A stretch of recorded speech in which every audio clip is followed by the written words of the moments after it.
Sexism in terms of our collective consciousness is a word that gets a unanimous eye roll in terms of how often we hear that word used. It's a buzzword, meaning that essentially whenever somebody uses it, it gains attention because of its inherent negative connotations. However, in our current day and age, I think that word gets used so much to the point where it creates a boy who cried wolf situation, in which a situation that actually warrants the use of the term sexism gets swept under the rug. My Hero Academia isn't one of those situations. Grant me a piece of your time to explain why. Alright, there's something truly magnificent about being sad, and that is that everyone can be sad. For those of you who have seen My Hero Academia, female sexualization is something of the norm. It's something we've all become familiar with. Most of the female cast in My Hero Academia exists specifically as visual eye candy for the audience to gawk at. This is nothing new for anime in general, but it's annoying nonetheless. Almost every single female in the entirety of My Hero Academia has at least one or two scenes in which they are put on display in a sexual manner. Well, I'm sure you already know since you're like a class rep, but they said all the girls have to wear those uniforms for the big cheer battle this afternoon. What are they doing? Looks like Class 1A is going full-on fan service! Emphasizing physically sexual traits in a female character isn't always necessarily a bad thing, specifically if it's used to convey an area that a specific character might be looking. For example, if a male character is looking at stuff like that and the camera emphasizes that point, it's still a little bit annoying, but it's supposed to be that character's actions in that moment, like you're seeing through the eyes of that person. But countless times in My Hero has a female character walked onto screen only for the camera to specifically emphasize their cleavage or overall body in a sexually promiscuous way, treating this character as if they're only meant to be looked at. Even Hagakure, one of the females in the Class 1A, who is literally invisible, still can't escape from this kind of trope. In the first ever instance that we ever saw her actual physical appearance, without her invisibility quirk, was on the front page of one of My Hero Academia's manga panels, in which she was,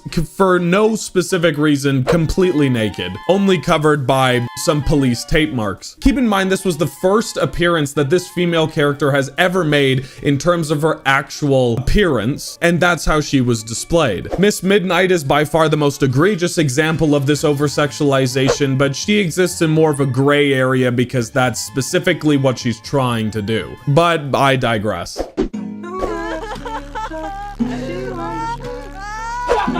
There are plenty examples in My Hero Academia of a male character having this deep emotional reflection episode. Think Kirishima's backstory, Todoroki's childhood flashbacks, that kind of thing. However, currently there doesn't really exist an extensive deep dive into any female character's backstory. The closest thing we get to this is a little snippet of Uraraka's desire to become a hero to help out her parents, but that's fleeting at best.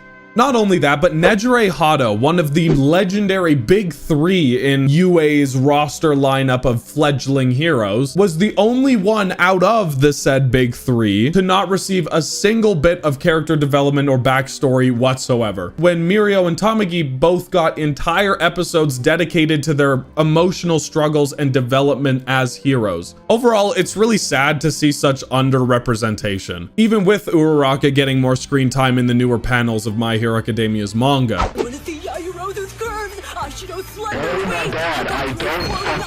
Mineta is something we call in the showbiz a contrast character, meaning he specifically exists to make other characters look better, like Deku or even Kaminari for comparison. His entire character throughout the entirety of My Hero is being a mega perv, and it is extremely exhausting. He is the entire reason I cannot recommend this anime to any of my friends as a first timer because of how overly sexual he is. That is quite literally the only reason he exists. It's not like females are the only ones over-sexualized in My Hero. I feel like a lot of people overlook the whole shirtless gag that many male characters have. Some people would argue that the female gaze is different than the male gaze, but I don't think that's entirely true. But that's kind of off point. In regards to Mineta, I think a lot of people compare him to Kaminari, which isn't fair in the least. If you actually look at the way these two characters behave, Mineta is almost entirely sexually driven, whereas Kaminari is just driven by the classic hormonal teenage teenage boy attitude. Where Mineta would be trying to get with them physically, Kaminari would be trying to ask them out on a date, for example. The worst thing you could say that Kaminari has ever done in the entirety of the series would be attempting to use the pool at the same time as the girls to catch a peek at them in their swimsuits. But that's quite literally nothing in comparison to Mineta peering into the female change room. In conclusion, My Hero Academia is one of my favorite animes of all time, and I absolutely love it with all of my heart. It has some fantastic characters, it's super colorful, and honestly, it's in my top 5 at least. But I do really enjoy the female characters in this show, and it's painful to see them get so underrepresented and over-sexualized in the manner that they have. Specifically with Uraraka herself, she is one of, if not my favorite female characters in all of anime altogether, and we've only really gotten one little sneak peek in one little episode as to actually her motivations, which I really want to see change in the future. But let me know what you guys think. That's all for me today, and I will see you in the next one.